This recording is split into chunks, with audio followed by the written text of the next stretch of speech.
एक व्यक्ति को फांसी होना था, ये भी गए थे देखने के लिए, वकील थे।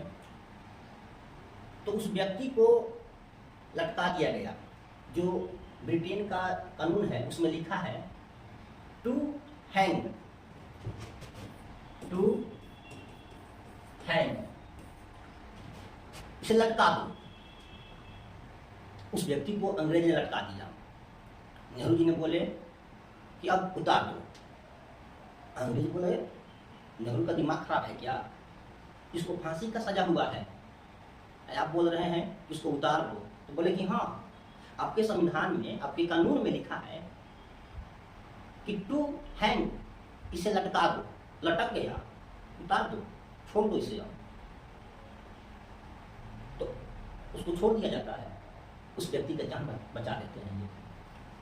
तब अंग्रेज अपने संविधान में, अपने कानून में संशोधन करता है और वहां लिखता है टू हैंग किल डेथ, यानी कि इसे तब तक लटकाइए जब तक इसकी मृत्यु नहीं हो जाती। इन्होंने वहां एक संशोधन करवा दिया, एक और संशोधन करवाए थे। पंडित जवाहरलाल नेहरू ने लंदन में, इंग्लैंड में जमीन खरीदते हैं और वहां फ्लोर बाई फ्लोर बिकता है। तो समझिए जमीन क्या, एक फ्लोर समझिए ना, एक फ्लोर खरीदते हैं बनाने के लिए, और ये फ्लोर बनाते हैं, लेकिन वो फ्लोर 11 फीट खरीदते हैं और 10 फीट ही बनाते हैं। यानी कि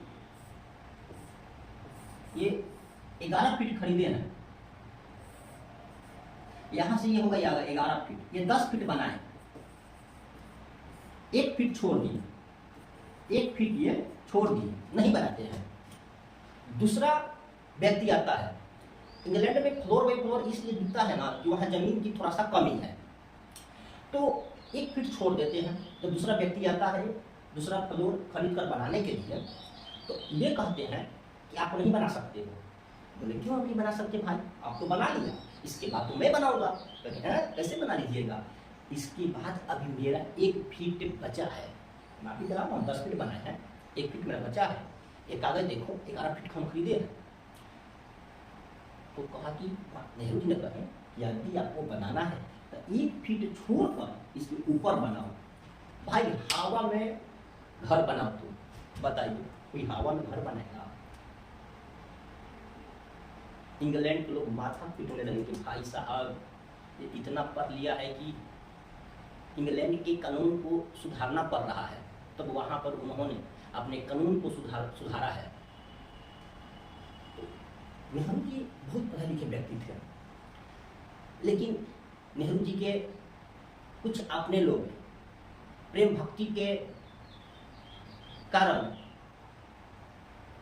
उन्होंने गलतियां करते चले गए, 10-12 गलतियां कर दिया, जिनसे नेहरू जी को लोगों ने गरियाना शुरू कर दिया। नहीं तो ये पढ़ाई लिखाई में दिमाग से बहुत तेज व्यक्ति थे। एक आप लोग गाड़ी वाला का कहानी सुने होंगे कि लंदन में जब ये पढ़ने के लिए गए थे, तो वहाँ के जो प्रिंस था, प्रिंस का बेटा उसी कॉलेज में पढ़ता था जहाँ पर नेहरू जी भी पढ़ते थे। और खुदा न खास्ता बड़ी दुर्भाग्यपूर्वक इनका दोस्ती उनके साथ हो गया। छुट्टी का दिन था, उसी के गाड़ी में, प्रिंस के गाड़ी में ये लोग घूमने के लिए निकले थे। कुछ दूर गए, एक दुकान दिखा, दुकान में एक टाई नेहरू जी को पसंद आ गया। और नेहरू जी कहेंगे दुकानदार से कि यह टाई हमको दे दो। कितना पैसा? इतना पैसा।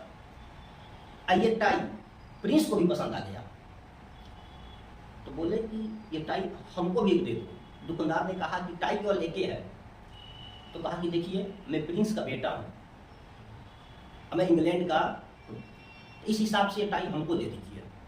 दुकानदार भाई ने जो जवाब दिया ना, सुनकर हैरान हो जाइएगा। दुकानदार ने कहा कि देखिए आपसे पहले ये व्यक्ति नेहरू जी ने इसको खरीदा है, मैं पहले इसको दूंगा। प्रिंस का बेटा जिस गाड़ी में नेहरू जी को बैठा कर लाया था, वो गाड़ी लेकर अपने महल में चला जाता है। ये अपने टाई पहनकर पैदल अपने आते हैं, तो इनके पिताजी को पता चल जाता है, मोतीलाल नेहरू को पता चलता है कि मेरे बेटे को वहाँ के प्रिंस के बेटा ने रास्ते में ही उतार दिया, मेरा बेटा पैदल चल कर आया है। जो ये कॉलेज है ना, इसका 7 द्वारी था, 7 द्वारी था, 7 द्वारी था। 7 द्वारी पर एक गाड़ी खड़ा कर दी, बताइए, 7 द्वारी पर एक गाड़ी खड़ा हो गई। जिस गाड़ी में बैठ कर गए थे ना, सेम वही गाड़ी है। हमारे नेताओं के पास उस समय भी पहले पैसा था, ऐसा बात नहीं है। मोतीलाल नेहरू के पास भी बहुत पैसा था। तो अब कल क्लास देखेंगे, कल से चलेगा डांडी मार्च, सबने अवधि आंदोलन। आज के इतने हैं देते हैं, गुड बाय। चलो बच्चों निकल जाओ, लेडी फर्स्ट निकलो।